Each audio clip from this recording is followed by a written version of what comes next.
Hello students, welcome back to my YouTube channel Sabki Pathshala. मैं हूं सुनील ढांडा। आज हम लाइव प्रोसेस की फोटोसिंथेसिस में, बस ये लास्ट मेरी ये वीडियो है इसमें फोटोसिंथेसिस पर। तो आप जरा इसको गौर से देख लें, जो क्वेश्चन रह गए थे मैंने उसे कवर कर लिए हैं। देखिए, पहला क्वेश्चन ये है कि is light intensity affect the rate of photosynthesis. जो लाइट की इंटेंसिटी है, क्या वो फोटोसिंथेसिस के रेट को इफेक्ट करेगी? As you know, the light is a essential part of the photosynthesis. Clear? Carbon dioxide, water, light, ठीक है, and the chlorophyll. तो लाइट जो है it is a important part for the photosynthesis. तो naturally जो है इसकी इंटेंसिटी जो है उस फोटोसिंथेसिस के रेट को अफेक्ट करेगी। क्लियर? लेकिन एक चीज़ है, अगर हम देखें कि जो इसका ऑप्टिमम लाइट जो है वो है 50 to 70%। अगर 50 to 70% लाइट अवेलेबल है प्लांट को, तो प्लांट जो ऑप्टिमम जो है फोटोसिंथेसिस करता है। लेकिन अगर इससे कम हो जाए तब भी इंटेंसिटी पर फर्क पड़ेगा, रेट ऑफ फोटोसिंथेसिस पर। और अगर ज़्यादा हो जाए तब भी फर्क पड़ता है, ठीक है, तब भी वो चीज़ें डाउन हो जाता है। यानी ऑप्टिमम है 50 से लेके 70% तक। लेकिन अगर मान लीजिए इससे इंक्रीज हो जाती है, मान लीजिए, तब भी क्या होगा, जो फोटोसिंथेसिस का रेट डाउन हो जाएगा। ऐसा क्यों होगा? क्योंकि जो एंजाइम है वो इनएक्टिव हो जाते हैं। एंजाइम इनएक्टिव हो जाते हैं, क्लोरोफिल पर इफेक्ट पड़ता है, जिससे क्या है कि रेट ऑफ फोटोसिंथेसिस जो है वो लो हो जाएगा। क्लियर? तो पहला आपका क्वेश्चन ये हो गया।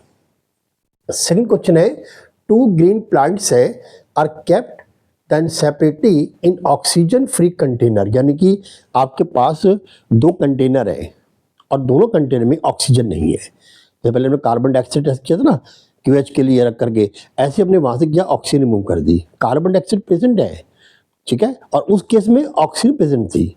अब यहाँ हमने क्या किया, दो कंटेनर ले लिए और उसमें से ऑक्सीजन जो है वो निकाल ली, यानी कि ऑक्सीजन फ्री कंटेनर है। अब कहता है उसमें हमने दो प्लांट रख दिए और फिर इस प्लांट को जो हमने क्या किया, पॉटी प्लांट को, और इसमें एक को दिया डार्क में और दूसरे दिया हमने कंटिन्यूस लाइट के अंदर। यानी एक को तो लाइट लगातार मिल रही है और दूसरा डार्क में, उसको लाइट नहीं मिल रही और दोनों में ऑक्सीजन नहीं है, ठीक है। तो कौन सा पॉटी प्लांट जो है वो लॉन्ग लाइव रहेगा? देखिए ये क्लियर है कि जो डार्क में है उसके अंदर एक जो रिएक्शन स्टॉप हो गई, क्या में फोटोसिंथेसिस नहीं होगा। अब फोटोसिंथेसिस नहीं होगा, फोटोसिंथेसिस कार्बन डाइऑक्साइड लेनी है, रिलीज क्या करेगा वो आपको, ऑक्सीजन। अब उस पोटेड प्लांट को कार्बन डाइऑक्साइड तो अभी मिल रही है, लेकिन उसको जो है क्या हो रहा है, उसको लाइट नहीं मिल रही। लाइट ना मिलने से जो है वो कुछ टाइम के बाद जो उसमें प्रेजेंट ऑक्सीजन थी वो यूटिलाइज कर ली उसने। अब उसको फ्री ऑफ ऑक्सीजन है। अब क्या होगा, उसमें रेस्पिरेशन स्टॉप हो जाएगा, ultimately then it will die. और दूसरा पार्ट जिसको हमने रखा है लाइट के अंदर, हमें कंटिन्यू लाइट मिल रही है, कार्बन डाइऑक्साइड मिल रही है, लाइट मिल रही है, क्लोरोफिल है, वाटर से मिल रहा है पॉटी प्लांट के अंदर। तो वहाँ एक जो है प्रोसेस कौन सा, फोटोसिंथेसिस कंटिन्यू चल रहा है। अब जब फोटोसिंथेसिस चल रहा है कंटिन्यूअली, तो क्या होगा, उसमें जो है ऑक्सीजन लिबरेट होगी। जब ऑक्सीजन लिबरेट होगी तो उसी ऑक्सीजन को जो है वो ड्यूरिंग द रेस्पिरेशन फूड के ऑक्सीडेशन के लिए वो यूटिलाइज कर लेगा, जिसको उसको एनर्जी मिलती रहेगी। तो जिस प्रोटीन प्लांट को हमें विदाउट ऑक्सीजन जो है वो हमने रखा है सनलाइट की प्रेजेंस के अंदर, तो उसमें जो है लाइफ जो है वो काफ़ी टाइम तक जो है वो प्रिक्रिएट रहेगी, ठीक है, तो वो लॉन्ग लाइफ रहेगा। सेकंड क्वेश्चन हो गया आपका। थर्ड कहता है what happens to the rate of photosynthesis when. देखिए, और फोटोसिंथेसिस जब वो बहुत सारे जो फैक्टर्स हैं उससे अफेक्टेड होता है। तो कौन कौन से फैक्टर से क्या क्या हुआ, देखिए। अब कहता है अगर मान लीजिए कोई डेज क्लाउडी है, ठीक है, अब क्लाउडी डे है, मैं ऊपर चल चुका हूँ, मैं उसको इंटेंसिटी ऑफ जो लाइट होगी वो लो हो जाएगी, लो हो जाएगी। अब जब इंटेंसिटी ऑफ लाइट लो हो जाएगी तो फोटोसिंथेसिस क्या हो जाएगा, डिक्रीज। तो पहला पार्ट आएगा आपका, इसमें डिक्रीज हो जाएगा। सेकंड है इंस्ट्रोमीटर ब्लॉक ड्यू टू डस्ट। अगर मान लीजिए रोड है, ठीक है, खूब डस्ट उड़ती जाती है और डस्ट कहाँ जाती है, लीव पर जाती है। अगर सपोज कोई इंस्ट्रोमीटर जो है लीव का, उस पर डस्ट पड़ पड़ के वो ब्लॉक हो जाता है, तब क्या होगा, तब एक्सचेंज ऑफ गैसें रुक जाएंगी। जब एक्सचेंज ऑफ गैस नहीं होगी क्या होगा, कार्बन डाइऑक्साइड अंदर जा नहीं पाएगी और कार्बन डाइऑक्साइड जाएगी तो कम जाएगी, तो उससे क्या होगा, रेट जो है वो कम हो जाएगा फोटोसिंथेसिस का। क्लियर, यहाँ पे डिक्रीज होगा। No rainfall in that area, अगर किसी एरिया में काफ़ी टाइम तक रेनफॉल ही नहीं होती है, वाटर लेवल डाउन हो जाएगा। वाटर लेवल डाउन होगा तो रूट जो है वाटर को एब्जॉर्ब नहीं कर पा रही प्रॉपर्ली, जिसको वाटर नहीं मिलेगा तब क्या होगा, तभी कंडीशन वही होगी कि वाटर एक एसेंशियल है। हालांकि वाटर बहुत कम चाहिए होता है, लेकिन चाहिए तो है उसको वाटर भी, तो क्या होगा उसमें, तब भी इसका इफेक्ट पड़ेगा। क्लियर, तो डिक्रीज होगा उसमें, तीनों में डिक्रीज हो रहा है। Now question number 4, in plant is releasing carbon dioxide and taking oxygen during the day, does it mean there is no photosynthesis occur? Justified। देखिए, अब मतलब दिन के टाइम में जो है क्या हो रहा है कि प्लांट जो है वो कार्बन डाइऑक्साइड तो रिलीज कर रहा है और ऑक्सीजन भी रिलीज कर रहा है। Sorry, in plant then is releasing the carbon dioxide and taking oxygen, oxygen ले रहा है, कार्बन डाइऑक्साइड रिलीज कर रहा है। What means of this? देखिए, ये दो प्रोसेस चलते हैं एक साथ, एक चलता है रेस्पिरेशन, एक चलता है फोटोसिंथेसिस। मैंने पहले बताया था कि फोटो कंपोजिशन पॉइंट क्या होता है ना, जो कंपोजिशन पॉइंट समझाया था, मैं समझाया था कि वहाँ कैसे गैस का एक्सचेंज होता है। तो दो प्रोसेस एक साथ चलते हैं। ड्यूरिंग द फोटोसिंथेसिस क्या होता है कि प्लांट जो है वो कार्बन डाइऑक्साइड को लेता है, ऑक्सीजन को रिलीज करता है। रेस्पिरेशन में उल्टा होता है, वहाँ पर जो है ऑक्सीजन लेता है, कार्बन डाइऑक्साइड रिलीज करता है। अब यहाँ वही कंडीशन दे दी कि डे टाइम है और डे टाइम के अंदर प्लांट जो है वो कार्बन डाइऑक्साइड तो रिलीज कर रहा है और ऑक्सीजन जो है वो गेट कर ले रहा है। तो बताइए इसमें इस कंडीशन क्या होगा, क्या वहाँ फोटोसिंथेसिस नहीं हो रहा है? बिल्कुल, इट मीन्स हुआ कि वह फोटोसिंथेसिस रुक गया है, किसी वजह से रुका हो, लेकिन वहाँ फोटोसिंथेसिस नहीं हो रहा है। लेकिन बता दिया आपको, क्योंकि फोटोसिंथेसिस होता तो कार्बन डाइऑक्साइड लेता, ऑक्सीजन देता, तो रेस्पिरेशन तो कंटिन्यू हो रहा है वहाँ, लेकिन फोटोसिंथेसिस वहाँ नहीं हो रहा है, स्टॉप हो रहा है, या फोटोसिंथेसिस बहुत ही रिड्यूस हो गया है। अब इतना रिड्यूस हो गया कि जो वहाँ से ऑक्सीजन लिबरेट हो भी रही है, उसी ऑक्सीजन को जो है वो यूटिलाइज कर रहा है प्लांट, किसके लिए, फॉर रेस्पिरेशन के लिए। और वो इतनी कार्बन डाइऑक्साइड रिलीज नहीं कर पा रहा है ड्यूरिंग रेस्पिरेशन कि जिससे कि फोटोसिंथेसिस कंटिन्यू हो जाए और ऑक्सीजन बहुत ज़्यादा अमाउंट में निकल सके। Clear, so it means the photosynthesis then stop. ये इसका एक आंसर है इसका। हाँ जी, समझ में आ गया होगा ये, ठीक। Now the leaves of plant first prepare food A by the process of photosynthesis, then food A get converted then into the food B and store in the leaf. What are the A and B? देखिए, जब photosynthesis होगी तो सबसे पहला जो product बनेगा वो बनेगा क्या, ग्लूकोज। क्लियर, सिंपलेस्ट फूड कौन सा, ग्लूकोज। अब ये ग्लूकोज जो है जितना भी लीफ ने अपने लिए यूटिलाइज करना, उसको भी तो रेस्पिरेशन करना है, उसको भी एनर्जी चाहिए। तो जितना उसने जो है रेस्पिरेशन के थ्रू जो है उसको अपने फूड को ऑक्सीडाइज कर लिया ग्लूकोज को एनर्जी के लिए, ठीक है, वो यूटिलाइज हो गया। जो बाकी लेफ्ट बच गया जिसको यूटिलाइज नहीं किया वो कन्वर्ट होगा स्टार्च के अंदर, और वो जो है लीफ में और डिफरेंट ऑर्गेनिक पार्ट में जो है इसके जो ऑर्गन्स है उसमें जाके वो डिपॉजिट हो जाएगा। तो ए क्या होगा, ए हो गया ग्लूकोज, और जो बी हो गया वो जो कन्वर्ट हुआ वो क्या हो गया, स्टार्च। क्लियर। नाउ अब आइए क्वेश्चन नंबर 6 पर। Leaves of healthy potted plant were covered with Vaseline to block the stomata. तो will the plant remain healthy for a long? Justify। देखिए, वो वाली डस्ट वाली बात यहाँ भी आ गई। अगर मान लीजिए मैं बहुत तो इंटेंशन नहीं थी, यहाँ मेरी इंटेंशन यही है कि मैंने क्या किया, जो हेल्दी प्लांट है उस मैंने एक लीफ को चूज़ किया और उस लीफ के ऊपर जब ऊपर नीचे मैंने क्या लगा दिया, वैसलीन लगा दी। अब जब लीफ पर वैसलीन लगाऊंगा तो क्या वो उसको ब्लॉक कर देगा स्टोमेटा को, ठीक है। आपको याद होगा जब पॉटी प्लांट में हमने क्यूएच रखा था तो वहीं माउथ में वैसलीन लगा दी to cut the connection with the air. तो ऐसे हमने क्या किया कि वहाँ पर वैसलीन लगा दिया। वैसलीन लगाते ही क्या हो गया कि जो स्टोमेटा है यानी लीव है उसका कनेक्शन बाहर से खत्म हो गया। अब वो बाहर से कार्बन डाइऑक्साइड को नहीं ले पाएगी। क्लियर, ना तो कार्बन डाइऑक्साइड ले पाएगी ना वाटर को एवोपरेट कर पाएगी, दोनों स्टॉप हो गए। अब कार्बन डाइऑक्साइड के ना लेने से एक पॉइंट हुआ क्या कि फोटोसिंथेसिस स्टॉप हो जाएगा। पहले क्या होगा, वो रिड्यूस होगा, धीरे धीरे रिड्यूस होते होते वो क्या स्टॉप, तो कार्बन डाइऑक्साइड आपको मिल नहीं रही है उसको, ठीक है। First of all it reduce the photosynthesis and after that some time the photosynthesis will be completely stop, रुक जाएगी वो। दूसरी कंडीशन क्या है, क्योंकि वाटर एवोपरेट नहीं हो रहा। जब वाटर एवोपरेट नहीं हो रहा तो वाटर स्टैंडिंग में रह गया उसके अंदर। अब यहाँ पर जो क्विंच ऑफ द हीट होती है तो वाटर जो है वो लेंटिकल से तो निकल सकेगा बाहर को, लेकिन उनमें एक्सचेंज ऑफ वाटर नहीं हो पा रहा है। तो उससे क्या होगा, उससे होगा कि जो हीट है उससे जो है वाटर जो स्टेम है वो अपने आप को हेल्दी नहीं रख पाएगा। तो after some time the plant will be die. Clear? तो ये आपका हो गया इसमें, अगर मान लीजिए इसके हम स्टोमेटा को ब्लॉक कर देते हैं। ठीक, नेक्स्ट है water is really a limiting factor in photosynthesis, but water then scarcity affect the photosynthesis indirectly. How you justified it? देखिए अब इसने कहा कि water is rarely than a limiting factor. Limiting factor है photosynthesis but rare. ऐसा क्यों? मैंने पहला क्वेश्चन भी आया था ये कि जब वाटर की स्कैसिटी होती है तो पहला एक इम्पैक्ट तो ये पड़ता है उसमें कि भाई फोटोलाइसिस कम होगा। फोटोलाइसिस कम होगा तो हाइड्रोजन कम आयंस में कन्वर्ट होंगे, उससे क्या होगा, रिड्यूसिंग ऑफ कार्बन डाइऑक्साइड कम होगा। ठीक है, किसमें, कार्बोहाइड्रेट में इफेक्ट पड़ता है। लेकिन आप देखिए प्लांट पूरा जितना वाटर उसको मिलता है उसका ओनली 1% तो यूज करता है, 1 to 2%, इससे ज़्यादा करता ही नहीं है।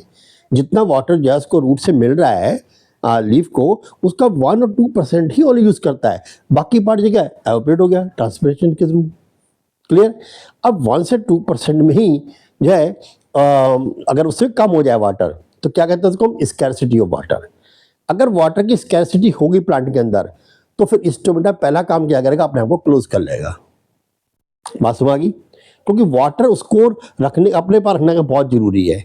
ठीक है, जैसे ही मान लो उसके अंदर स्कैरसिटी ऑफ वाटर आ गई, मान लीजिए कि 1% से कम वाटर अवेलेबल है वो, तो अपने स्टोमेटा को क्लोज कर लेगा। अब जैसे स्टोमेटा क्लोज होंगे तो एक कनेक्शन कम हो गया एटमॉस्फेयर का, कार्बन डाइऑक्साइड एंटर नहीं होगी। अगर कार्बन डाइऑक्साइड एंटर नहीं होगी तो फोटोसिंथेसिस देन इज रिड्यूस्ड और अल्टीमेटली जस्ट स्टॉप।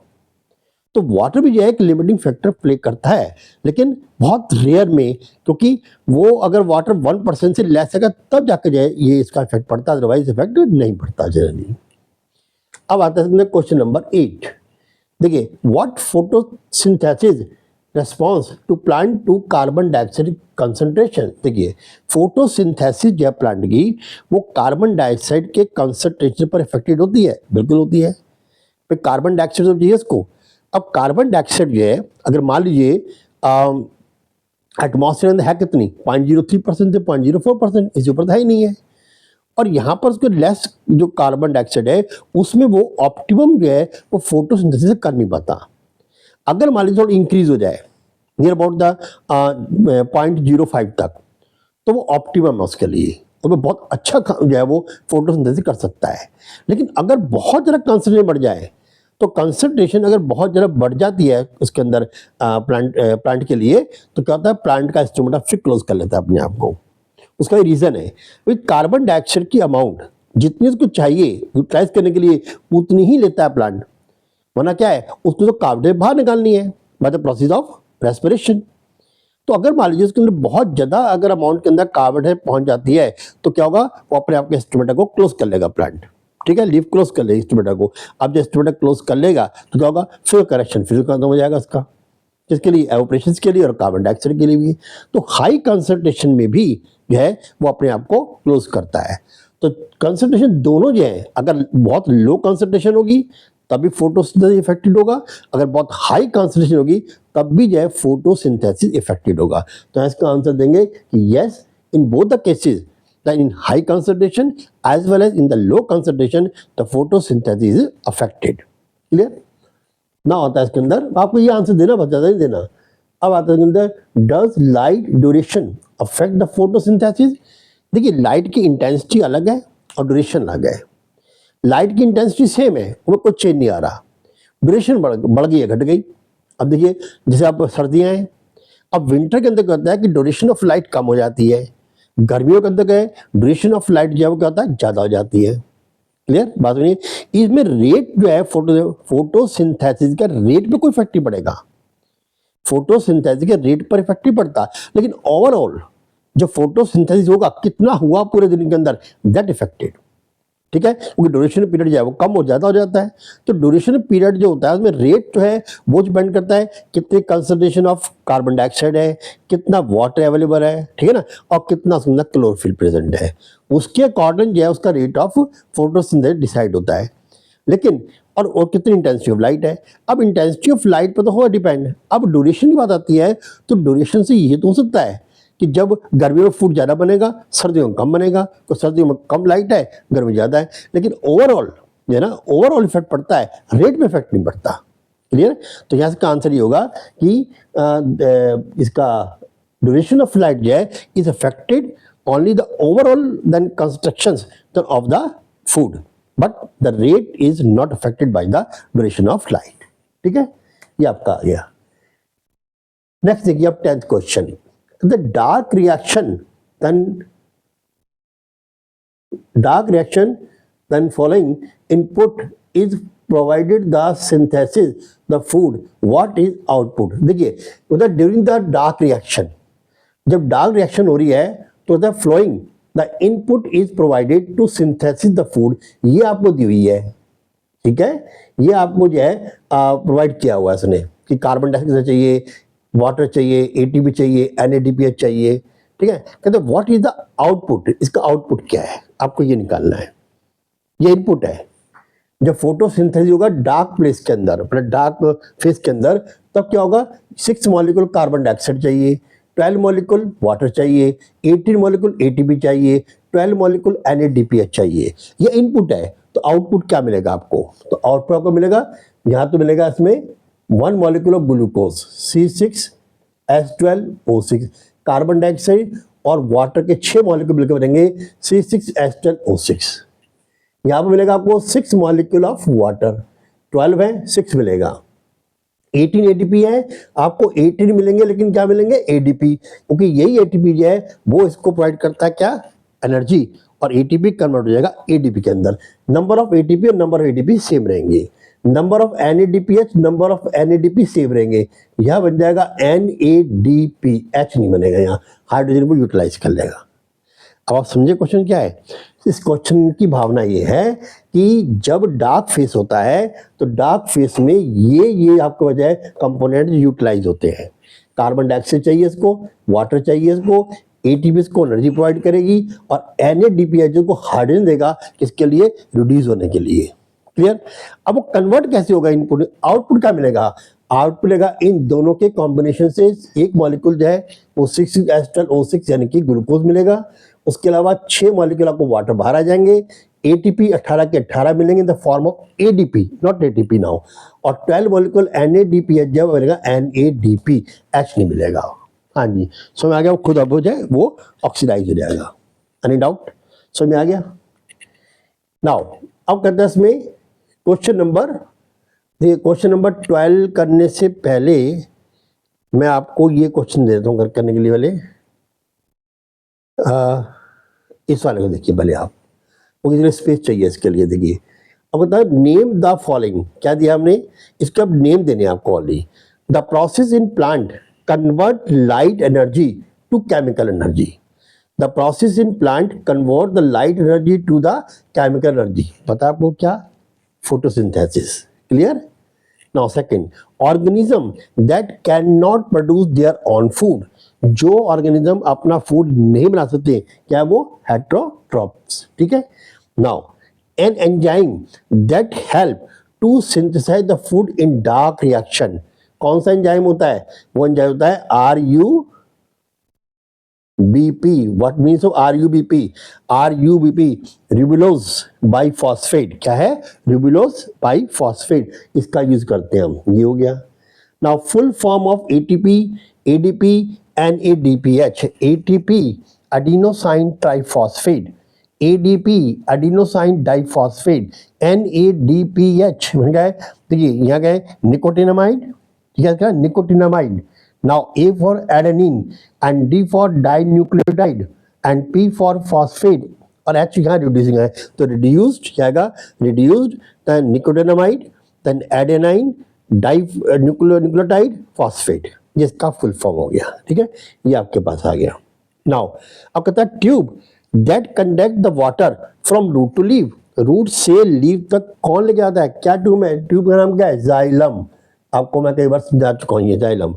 और tube that supply the food to different organs in plant, उसका नाम क्या है, फ्लोएम। क्या है वो? फ्लोएम। दोनों टिश्यू हैं और दोनों टिश्यू एक बंडल में बंद रहते हैं, जो मतलब वेस्कुलर बंडल, यही पहले आ चुका है, वेस्कुलर बंडल। ठीक है। Now the chemical process by which carbon dioxide convert into glucose. अब बताइए वो केमिकल, इसमें कंफ्यूज मत होना, ये केमिकल प्रोसेस है और the process in plant convert, ये प्लांट का प्रोसेस है, convert the light energy to chemical energy. क्या है? फोटोसिंथेसिस। वो कहता है द केमिकल प्रोसेस या chemical reaction by which carbon dioxide convert into glucose, ये है रिडक्शन। क्या है ये? रिडक्शन। क्योंकि इसमें कार्बन डाइऑक्साइड का रिडक्शन होता है। बात समझ लेना, दोनों को में डिफरेंस है।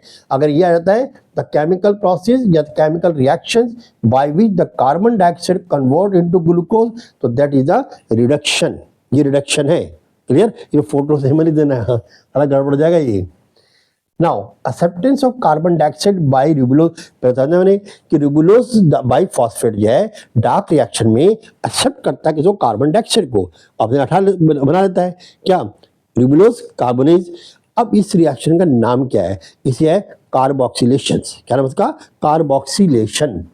कई बार आ जाता है ये carboxylation, CARBO, carboxy, XYLATION, carboxylation. ये क्या है? Acceptance of the carbon dioxide by the ribulose by phosphate in the dark reaction is called carboxylation. The packet of energy which absorb by the chlorophyll, आपको मालूम है कौन सा है वो? फोटोन। इसे क्वांटम भी कह सकते हैं। ठीक है, चाहे क्वांटम कह दो चाहे फोटोन कह दी, एक ही बात है। तो जैसे क्वांटम या फोटोन, वैसे जनरली फोटोन के नाम लिया जाता है और इसके अंदर एनर्जी होती है एच म्यू। क्या होती है? H mu. बता चुका हूं मैं एच क्या होता है, ये प्लैंक कांस्टेंट होता है। एसेसरी ऑफ द एसेसरी और शील्ड पिगमेंट। देखिए एसेसरी और शील्ड पिगमेंट क्या है? एसेसरी और शील्ड पिगमेंट है इसमें एक तो कैरोटीन्स, कैरोटीन्स और दूसरा आता है इसमें सॉरी कैरोटीन्स है, कैरोटीन्स और दूसरा इसमें आता है जेंथोफिल,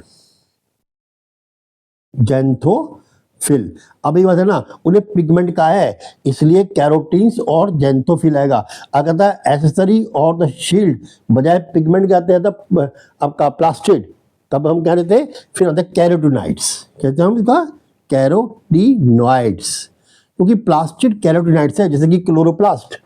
तो क्लोरोप्लास्ट में जो आपका पिगमेंट है वो है क्लोरोफिल। ऐसी यहाँ से है ये कैरोटिनॉइड, क्या है? ये है एक प्लास्टिड। ठीक है, उसके अंदर जो है पिगमेंट कौन सा है में? Carotenes and xanthophyll. और ये क्या है? ये एसेसरी है, क्योंकि ये क्या करते हैं, ये भी लाइट एनर्जी को एब्जॉर्ब करके और क्लोरोफिल ए को दे देते हैं। ठीक है, उसमें इसकी हेल्प करते हैं। हाँ जी, समझ आ गया होगा ये। अब मैं इसको रब कर रहा हूँ क्योंकि आपको ये क्वेश्चन मैं करके दिखा रहा हूँ जरा। ये थोड़ा मैथमेटिकली है, क्वेश्चन बहुत इंपॉर्टेंट है। अगर किसी एग्जामिनर के पास ये क्वेश्चन होगा तो वो सोचेगा कि ये क्वेश्चन में डाल देना चाहिए। अरे क्वेश्चन एक नंबर में नहीं आएगा, ये कम से कम आपका 2 या 3 मार्क्स में आएगा। इंपॉर्टेंट क्वेश्चन नहीं है। तो क्वेश्चन की पहले लैंग्वेज पढ़िए आप। क्वेश्चन क्या है कि during photosynthesis how much carbon dioxide and water are used in grams to produce 180 gram of glucose, and also find the quantity of oxygen and water in grams। अब देखिए आपके पास पहले केमिकल रिएक्शन क्या है? आपके केमिकल रिएक्शन होती है 6CO2 plus 12 H2O और इन द प्रेजेंस ऑफ जो है सनलाइट एंड क्लोरोफिल। अब कन्वर्ट क्यों होता है? ये होता है 1 molecule of glucose C6H12O6 plus 6 molecule of H2O और प्लस 6 मॉलिक्यूल ऑफ ऑक्सीजन। ये आपका कंप्लीट रिएक्शन है। फिर से बात के क्वेश्चन कहता है कि during the photosynthesis how much carbon dioxide and the water are used in grams to produce the 180 gram of glucose. ठीक है, also find the quantity oxygen and water in gram. आपको मालूम है ग्लूकोज एक बना, ठीक, अब ग्राम में निकालेंगे। जैसे इसका मॉलिक्यूलर वेट निकाल लो आप। आपको ग्लूकोज का मालूम है ना, कैसे निकालते हैं हम? देखिए ग्लूकोज C6C, कार्बन कितना होता है 12, कार्बन का होता है 12, हाइड्रोजन का होता है 1, ऑक्सीजन का होता है 16। क्योंकि आप देखिए ना, कार्बन होता है यहाँ पर 6 and 12, hydrogen 1 and 1, oxygen 8 and 16। ये तो मालूम है आपको, ठीक है। अब इसको लेकर चलते हैं हम। अब मैं इसको रब कर देता हूँ, ये तो आपको मालूम है, केमिस्ट्री पढ़ा भी होगा आपने ये। अब आप कार्बन लीजिए, कार्बन का 12 है, कितने कार्बन है 6 मल्टीप्लाई बाई 6 इक्वल टू 72 ग्राम। कितने यहाँ पर ये 12, आप 12 करिए, 12 यहाँ आ गया। कितना है यहाँ पर ऑक्सीजन 6, आप 6 से मल्टीप्लाई करिए, 96 आ गया। टोटल करिए आप 2 2 4 4 और 6 10 0 2 and 2 4 4 and 6 10 10 0 1 7 1 8 8 1 9 9 18। ये लीजिए 180 ग्राम बन गया ना, बन गया ये आ गया आपके पास 180 ग्राम। अब इसको बनाना था आपको ये सब चाहिए, तो कितने ग्राम चाहिए कार्बन डाइऑक्साइड। अब मालूम आपको, कार्बन डाइऑक्साइड लीजिए CO2। अब CO2 में देखिए आप, C कितना है, C आपके पास है 12, ठीक है, और ऑक्सीजन कितनी है आपके पास, वो है 2 × 16, तो कितना हो गया आपको 32। अब 32 करिए, 2 और 2 4 और 3 और 1 4, 44 ग्राम। एक कार्बन डाइऑक्साइड जो है, मतलब कार्बन डाइऑक्साइड के एक मॉलिक्यूल का जो वेट है वो है 44 ग्राम। और कितने यहाँ पर ये 6 यूज कर रहे हैं हम, 6 से मल्टीप्लाई करिए, 6 4 जा 24 देन 2 6 4 जा 24 and 2 26, 264 ग्राम, 264 ग्राम प्लस। अब 12 मॉलिक्यूल वाटर, वाटर के एक मॉलिक्यूल होता है हमें, आपको मालूम है ऑक्सीजन होता है 16 और प्लस 2 कितना होता है 18। भाई 2 तो हाइड्रोजन है, और 2 हाइड्रोजन का वेट कितना होगा 2 ग्राम, और एक से कितना है 16 ग्राम, तो 16 + 2 18 ग्राम। अब एक वाटर का जो वेट है वो है 16 ग्राम मोलिकुलर वेट, ठीक है। अब कितने वाटर यूज करें हम 12, तो 18 को 12 से आप मल्टीप्लाई कर दिए, 12 8 जा 96, 6 से 9, 12 1 जा 12 और 9 21, 216, तो 260 ग्राम आपका वाटर यूज हुआ। अब बना क्या आपके पास 180 ग्राम बन गया आपके पास ग्लूकोज, और प्लस अब रह गया 6H2O। देखिए ये 12H2 है, कितना बना 216, तो 6 में कितना आएगा इसका आधा, 6 में इसका आधा आ जाएगा, कितना आएगा इसमें हाफ करेंगे हम, 26 का 108, तो 108 ग्राम ये आ गया। अब रही बात ऑक्सीजन की, ऑक्सीजन का एक मॉलिक्यूल कितना होता है 16, और 2 कितना होगा 32, वो 2। ऑक्सीजन के एक मॉलिक्यूल का मॉलिक्यूलर वेट कितना है 16, एक एटम का वेट 16, एक मॉलिक्यूल का 32। 6 से मल्टीप्लाई कर दीजिए आप, 6 × 12 to 1, 6 से 18 1 19, 192 ग्राम ऑक्सीजन लीजिए रही।